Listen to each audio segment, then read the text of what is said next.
Buat kamu para gadis, para wanita, siapapun kamu yang di luar sana asal kamu wanita, saran saya jika memilih pasangan, pilihlah yang teliti. Jangan sampai hanya sekedar dipermainkan. Setelah kita habis-habisan segala apa yang kita lakukan untuk dia, lantas dia tidak mau bertanggung jawab. Mana yang katanya cinta? Mana yang katanya kamu satu-satunya? Semua itu kan bullshit. Akhirnya kamu ditinggalkan dan dia menikah sama orang lain. Perlu kamu ketahui bahwa kencan dan pernikahan itu merupakan dua hal yang berbeda. Kencan bisa berjalan 1 kali, 2 kali, 3 kali, dan kemudian bisa berakhir.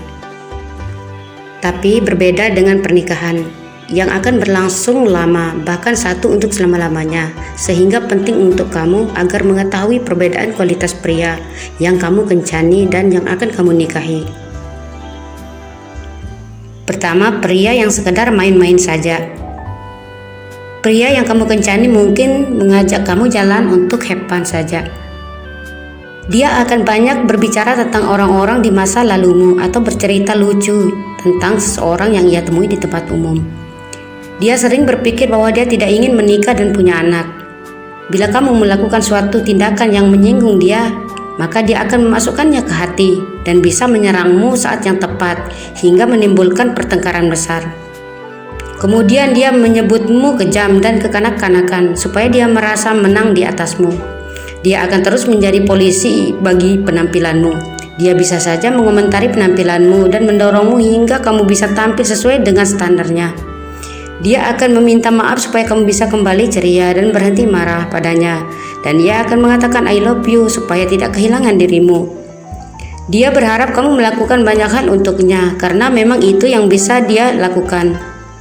Dia tak ingin bertemu dengan temanmu karena ia hanya ingin berduaan denganmu. Pria yang kamu nikahi akan mengajak kamu ke sebuah kencan untuk membiarkanmu tahu kemana dia ingin melangkah. Dia akan banyak berbicara soal buku film atau kesamaan kalian berdua karena memang hal ini yang membuat hubungan kalian lebih stabil. Dia pasti akan mengambil keputusan untuk menikahimu dan ingin memiliki anak setelah bertemu denganmu. Dia dapat mengontrol tindakanmu dan mengerti kapan serta bagaimana ia harus bertindak. Pria yang kamu nikahi dan berargumen dengan adil, ia tidak akan menggunakan kata kasar atau menggunakan kekerasan fisik walaupun ia sangat marah. Dia akan mengerti bahwa setiap orang memiliki good and body. Dalam hidupnya ia juga sebisa mungkin menjaga perasaanmu saat kamu berada di titik terendah hidupmu. Dia akan meminta maaf karena ia memang tulus merasa bersalah. Ia mengatakan I love you karena memang tulus mencintaimu dan ingin kamu merasakannya setiap menit dalam hidupnya. Dia tahu bagaimana mengurus dirinya sendiri, bagaimana memasak, membersihkan rumah, mencuci baju, membayar tagihan dan hal lainnya karena dia adalah grow up man. Dia ingin mendengar cerita soal temanmu, bertemu mereka dan mengenal temanmu secara personal. Bagaimana sekarang sudah tahu kan perbedaan kualitasnya? Beberapa perempuan sulit menentukan apakah seorang laki-laki itu serius menjalin hubungan dengannya atau hanya sekedar berkenalan. Kebanyakan dari mereka sudah lebih dulu tersanjung dengan sikap yang ditunjukkan di pertemuan pertama. Bahkan ada yang langsung berharap untuk bisa segera menjalin hubungan yang serius. Padahal bisa saja laki-laki tersebut tidak memiliki niat lebih. Laki-laki seperti ini biasanya ingin bertemu dan tidak melihat-lihat acara pesta perempuan. Untuk menguji hal ini, mintalah laki-laki menunggu selama beberapa hari.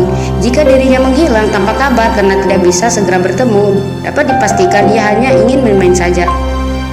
Setelah bertemu, tanda lain melihat keseriusan laki-laki adalah kebiasaan mengirim pesan menelpon. Laki-laki yang merasa tertarik akan kembali menghubungi atau membalas pesan maksimal 24 jam setelah bertemu.